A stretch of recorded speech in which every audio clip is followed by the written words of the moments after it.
Our next guest is one of the most prolific and successful filmmakers in Hollywood. We want to welcome Academy Award-winning producer Brian Grazer. His film and television credits include A Beautiful Mind, Arrested Development, and Splash. So many, we can't even list them all here.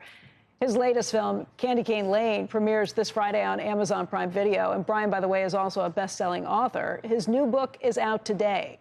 It's called A Curious Mind Expanded, The Secret to a Bigger Life. Brian, I want to thank you very much for being with us. It's been a while since we've seen you. I see you in Sun Valley all the time. I'm delighted all the time to see you. Well, Brian, let's talk about curiosity, because you've talked in the past about how curiosity is your superpower. It's how you've done what you've done in Hollywood. Maybe give people who aren't familiar with this concept an idea of how your curiosity led to one of your films. You can pick the one you want. I've got a few in mind, but go ahead and tell me how curiosity led to one of your favorite films. Of course. Okay, so what I do is every 2 weeks I meet somebody that's expert or renowned in anything other than what I do for a living. Could be science, medicine, politics, religion, technology, all art forms. So I do this once every 2 weeks, and I've been doing it for 30 years.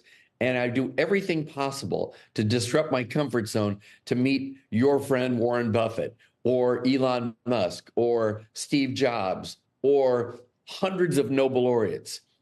And speaking of hundreds of Nobel laureates, I ended up making a movie called A Beautiful Mind based on John Nash, who was in fact a Nobel laureate. So it's not always with a designed intention of making a movie or telling a story, but it's with the designed intention of expanding my life and expanding my emotional and real life, in fact. And by doing that, I gained insights into people and subjects that I wouldn't ordinarily know anything about. And I think it's given me a competitive advantage in Hollywood. It's given me a competitive advantage in life and in business. And I think it would do that for anybody else. And that's why I have this new book coming out that is, as you point out, the expanded version of A Curious Mind and a face-to-face art of human connection. Brian, you get to open doors that most people don't.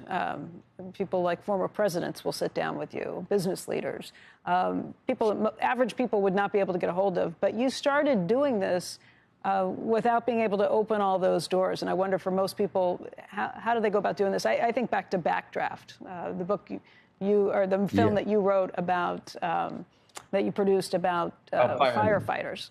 And how that came about, too. Is this something that really works for everybody in everyday life? Well, Becky, that's a perfect example, because I knew I had no power in Hollywood or anywhere, and I would just write letters I'd write letters to individuals. In this case, it was firemen at a fire station that was nearby, saying, I would just like to come in. I only want 5 minutes of your time. I'd like to see and understand what the Brotherhood of Firemen, what that is. And of course, I got the response, yes, but often the answer is no, or they push you off. And you just have to keep on being persuasive and case building usually for the assistant of the person you're trying to meet. In the case of Backdraft, it was a little bit easier because there were firemen there nearby in my neighborhood. But eventually what I did is I learned a lot about the firemen and why they do what they do and the selfless nature of firemen and the unity of that brotherhood. And that turned into the movie Backdraft. There's been a lot written about the strikes in Hollywood, what this all means. I think the last time I talked to you about it was right when things were kicking off. The deal that's been struck, or that we think is going to be eventually finalized, what does it mean for the studios? What does it mean for the actors and others involved in the production of movies? Well, I don't really know all of the details and the nuance of the negotiation. I just know that our company and many companies are covetous of artists, meaning we appreciate, and I think the studios appreciate, the hard work that writers put in. The 18 hours a day of loneliness and writing a script can be very, very difficult, and it takes a tremendous amount of discipline and talent. And I think that the studios were always very appreciative of that. They know it's the essential ingredient is to have a script, and so they wanted a raise, and so therefore that was the circumstance of the writer's strike. The actor's strike, which went on longer and was more perilous, actually, was tough. But again, it's the actors that give of themselves and risk themselves emotionally and professionally all the time, every minute, to either get the job, and then when they have the job, they're the ones that are on the camera. And so they were very appreciative of this new contract, I'm sure. So we're all thrilled to go back to work. AI has been a big sticking point. It was for the actors. And in fact, something like 14% of the votes in one of the actors at the National Board of the Screen Actors Guild fell short because of the AI component in a lot of ways.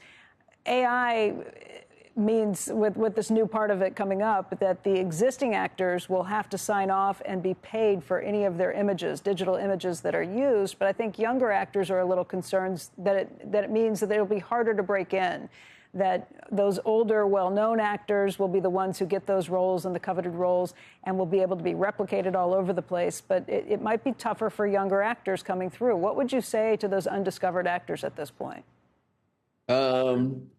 Well, look, there's been so many changes over the 30 years that I've been in show business. And when we always find a way to be resourceful and figure it out. That sounds very simple. What I'd say to young actors is use your iPhone to communicate, in that you should always record yourself, shoot short scenes, know what your superpower is, and always punctuate what that is. But that's the best thing I can give you right now.